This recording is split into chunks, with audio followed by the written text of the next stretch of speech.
The Game Awards is kind of dumb. And not because they chose to pick The Last of Us 2 as Game of the Year for this horrendous hodgepodge of a 365 days. Frankly, I could care less on whether or not they chose The Last of Us 2 for this prestigious award. I might disagree with this choice and think that there are many other games that are more deserving of this award, but that was their choice, and that's fine. Rather, I think the Game Awards sucks like a shark vacuum in a plethora of other ways other than just their individual picks for award this year and the years preceding it. Now, I'm about to shoot you as straight and white as Jeff Keighley himself. I would say that there are always going to be some unfortunate byproducts that come with a lot of these award shows. The Oscars, the BAFTAs, the Grammys, even the Razzies. All of these award shows really have these unfortunate byproducts that are attached to them, really no matter what kind of mold they choose to take.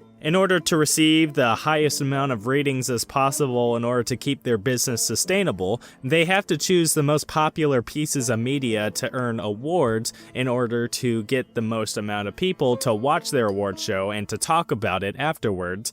And that leads to even more viewers and more ratings for the following year, where they're going to follow the exact same predictable sequence of events that have been getting them these watchers for the past couple of years. This means that almost no experimental movies, games, or even songs are gonna be nominated for these awards because they're not that popular usually. Now, I would say that the Game Awards do have these unfortunate byproducts implanted within them, but old Jeff Keighley over here, my man, he has gone above and beyond with the amount of pure raw inadequacy that has been displayed each year at this gathering of neckbeards and competent journalists and mediocre AAA titles. For some unconceivable reason of Jeff Keighley probably just wanting to be the big Chad on campus of an award show, the Game Awards boast a whopping 32 awards to be given out during this measly 3-hour and 30-minute runtime. Now that is just way too many awards for the span of time that they want to give all of those out in, and I think even the Game Awards knows this because they choose to just rapid fire through some of these sets of awards. Oh, what's this? Esports awards?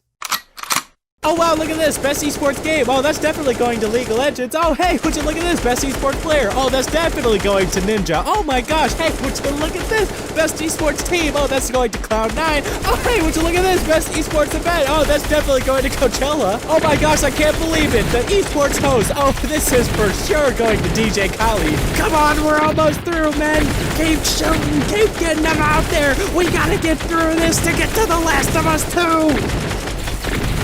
Now, there's a very, very minuscule minority of gamers who actually give a crap about esports to begin with, but this just feels downright disrespectful at this point. Whenever you whip out the discount IGN girl to just rapid fire through all of these esports awards, it comes across as if, Jeff, my man, it comes across as if you don't even care about these esports. Now, if you don't even give a singular micro crap about these esports awards, then just cut them from the show, trim it down a little bit. I would rather you just not give them out at all than just sleepwalking through each one of the awards as if they don't even matter in the slightest. But then it's not just these awards that are overcrowding the scene. Let's take a look at the contrast and comparison between these two fine awards right here. Wow, look at this. Best Action and Best Action/Adventure. Man, there's such a differentiation between these two that I can tell them apart so incredibly easily. There's just such a divide between them. The Best Action/Adventure award claims that it's for games that combine combat with traversal and puzzle solving.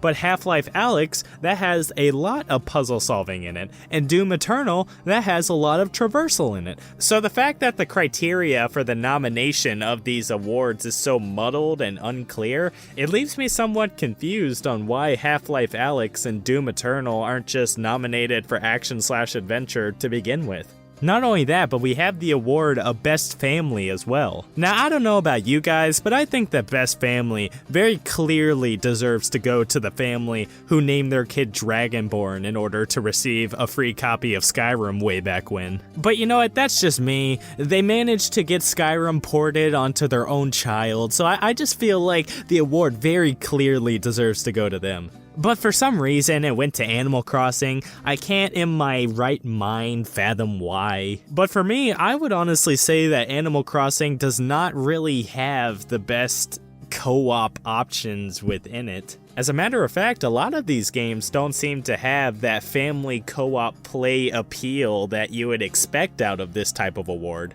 Like Fall Guys, it's really just a one-player game. There's no interaction between you or the people playing in the same game as you really at all. So why on earth is that nominated, and why on earth is Crash Bandicoot over here? The Origami King, these are like single-player games. Oh yeah, I completely forgot. I haven't even talked about the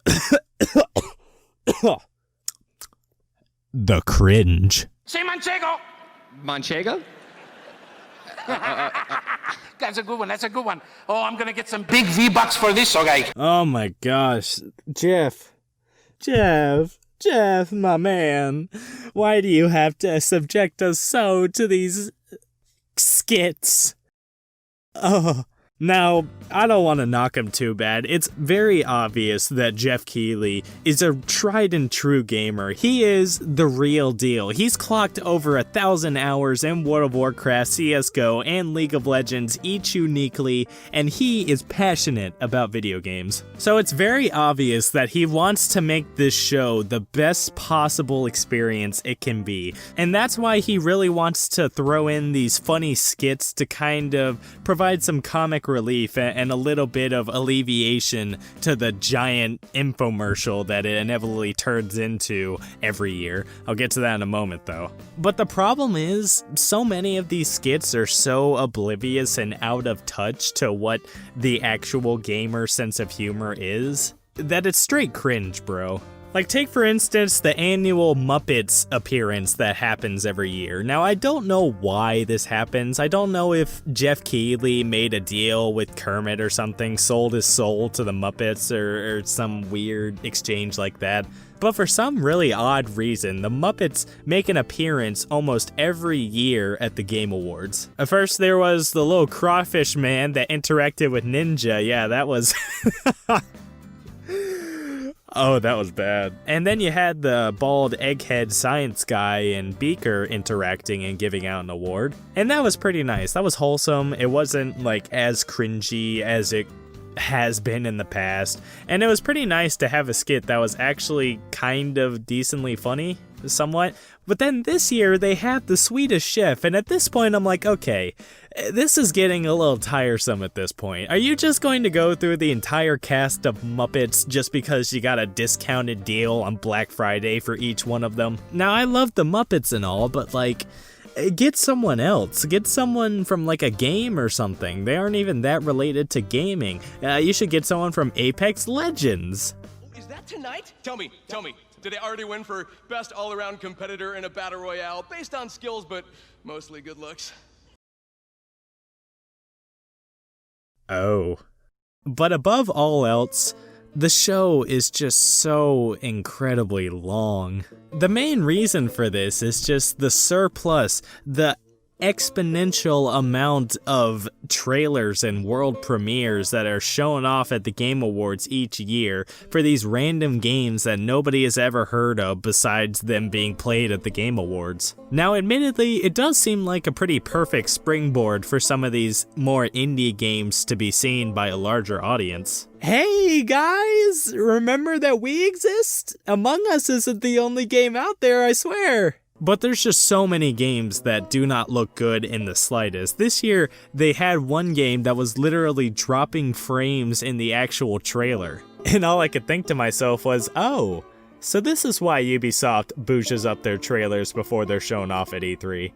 Go figure. And these trailers take up a gargantuan amount of the actual show, so it's really just one big infomercial. Now, say what you want about the Oscars, but at least they're not pumping the show full of as many movie trailers and merchandise advertisements as they can. Now, because of this, me and I'm sure a lot of people out there just get so incredibly fatigued with actually watching the show, to the point where I don't even care about the awards anymore. It got to the point where they were announcing the game of the year, and I was just like, oh wow, it's finally over?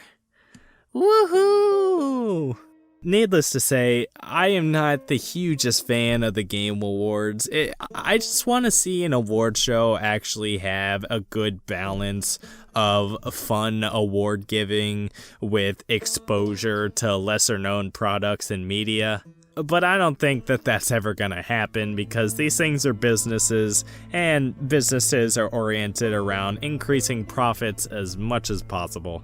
So Jeff, my man, I hate to break it to you, but your show's pretty cringe, bro.